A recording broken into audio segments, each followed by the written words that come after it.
Episode 1 জন Luna নাক্ষত্রিক স্থপতি। গাত মহাবিশ্বের সুদূর প্রান্তে, যেখানে আলো বাঁকে আর সময় কেঁপে ওঠে, একাকী এক ভ্রমণকারী জেগে ওঠে। তার নাম জন লুনা।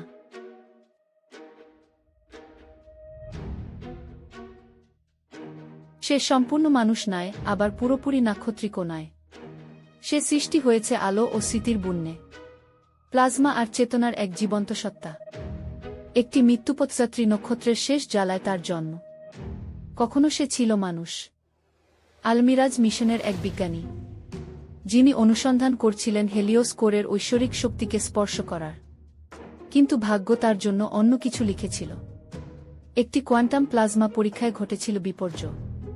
তার দেহ ভেঙে গিয়েছিল কণায় কণায়, কিন্তু তার চেতনা মিশে গিয়েছিল আলো। মৃত্যু থেকে সে পুনর্জন্ম লাভ করেছিল, এক প্লাজমা সত্তা, আলো ও বস্তুর মাঝে এক সেতুবন্ধন। শতাব্দী পেরিয়ে এখন সে ভেসে বেড়ায় পুনর্জাগরিত মহাকাশিয়ান ডন রিবর্নে। যানটি চালিত হয় নিউক্লিয়ার প্লাজমাতে, আর তার পথ নির্দেশ করে বিস্তৃত কৃত্রিম বুদ্ধিমত্তার খণ্ডাংশ। তার মিশন আলো ও ছায়ার ভারসাম্য ফিরিয়ে আনা, অন্ধকারে হারিয়ে যাওয়া সভ্যতাগুলিকে জাগিয়ে তোলা, আর খুঁজে পাওয়া সেই এক সত্য যা সমস্ত অস্তিত্বকে যুক্ত করে। নূর, ঐশ্বরিক আলো।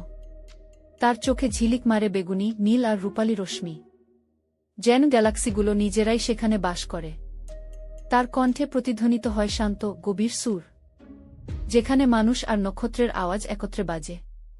অসীম শক্তির অধিকারী হয়েও তার হৃদয় এখনও মানবিক, ভর করে আছে এক অনন্ত আকাঙ্ক্ষায়, সংযোগের, ক্ষমার আর ঘরে ফেরার।